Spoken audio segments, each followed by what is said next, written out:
Hello everyone, I'm doctor Praveen Goparaju, consultant spine surgeon హైదరాబాద్లో.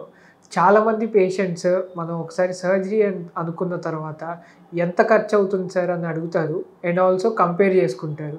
ఈరోజు దాని గురించి మాట్లాడుకుందాం. జనరల్లీ అండి, స్పైన్ సర్జరీ ఖర్చు చాలా ఫ్యాక్టర్స్ మీద డిపెండ్ అవుతుంది. అందులో మొట్టమొదటిది ఏంటంటే మన అవసరమైన సర్జరీ.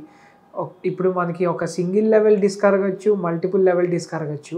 అరిగిన ప్రతిసారి ఏ సర్జరీకి ఎన్ని డిస్క్లు అరిగిన దాన్ని బట్టి ఒకటి ఉంటుంది. రెండోది మనం ఆపరేషన్ టైంలో వాడే పరికరాలు. కొన్నిసార్లు మనం ఎండోస్కోపీ ద్వారా చేస్తాము, కొన్నిసార్లు మనం మైక్రోస్కోప్ యూజ్ చేస్తాము. ఈ మధ్య రోబోట్ కూడా వచ్చింది స్పైన్ సర్జరీలో. వీటి పరంగా మనం వాడే పరికరాలు, దాని రిఫైన్మెంట్, దానికి అయ్యే ఖర్చు, దాని గురించి కూడా ఉంటుంది. మూడోది ఏంటంటే మనం వాడే స్క్రూస్ అండ్ ఇంప్లాంట్స్. మనం వాడే స్క్రూస్ కానీ, కేజెస్ కానీ ఎంత మంచి క్వాలిటీ వేస్తే అంత మందికి ఎక్కువ ఉంటుంది.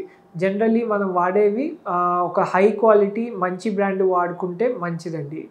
దీంతో పాటు మన జనరల్ హెల్త్ కండిషన్ చాలా ఇంపార్టెంట్. మన జనరల్ హెల్త్ కండిషన్ ఎంత బాగుంటే అంత మనకి సపోర్ట్ అన్నది ఆపరేషన్ తర్వాత తక్కువ అవసరం పడుతుంది. లైక్ ఐసీయూ స్టే కానీ, లేదా హాస్పిటల్లో ఉండే రోజులు కానీ తగ్గుతుంది. And depending on the surgery మనం హాస్పిటల్ స్టే అనేది డిసైడ్ అవుతుంది. కొంతమందిని మనం 1 డేలోనే డిశ్చార్జ్ చేస్తాము, సింపుల్ ఒక లెవెల్ డిస్కెక్టమీ అయితే. లేదా కొంతమందికి ఒక వారం రోజుల దాకా హాస్పిటల్ స్టే అనేది అవసరం పడుతుంది. దీంతో పాటు మనం యూజ్ చేసే రూమ్ టైప్. కొన్నిసార్లు మనం షేరింగ్ రూమ్ యూజ్ చేయొచ్చు, కొన్నిసార్లు సింగిల్ రూమ్ యూజ్ చేయొచ్చు. మనం చూస్ చేసుకున్న రూమ్ ప్రకారంగా కూడా మనకి టోటల్ బడ్జెట్ మీద అన్నది ఎఫెక్ట్ పడుతుంది. దీంతో పాటు మనం ముఖ్యంగా చూసుకోవాల్సింది పోస్ట్ ఆపరేటివ్గా ఫిజియోథెరపీ ప్రోటోకాల్ అన్నది. మనం ఎంత అగ్రెసివ్గా ఫిజియోథెరపీ కావాలి, ఎన్ని రోజులు కావాలి అన్న దాని ప్రకారంగా కూడా మనకి టోటల్ బడ్జెట్ మీద ఎఫెక్ట్ పడుతుంది.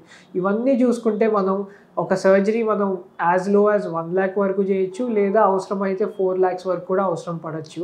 ఇవన్నీ ఏంటంటే మనం కంపారిజన్ కంటే depending on the patient needs, patient requirements and patient general condition మనం జనరల్లీ ఒక డాక్టర్ అసెస్ చేసుకొని అప్రాక్సిమేట్లీ ఇంత కాస్ట్ అని చెప్తామండి. Thanks for watching the video.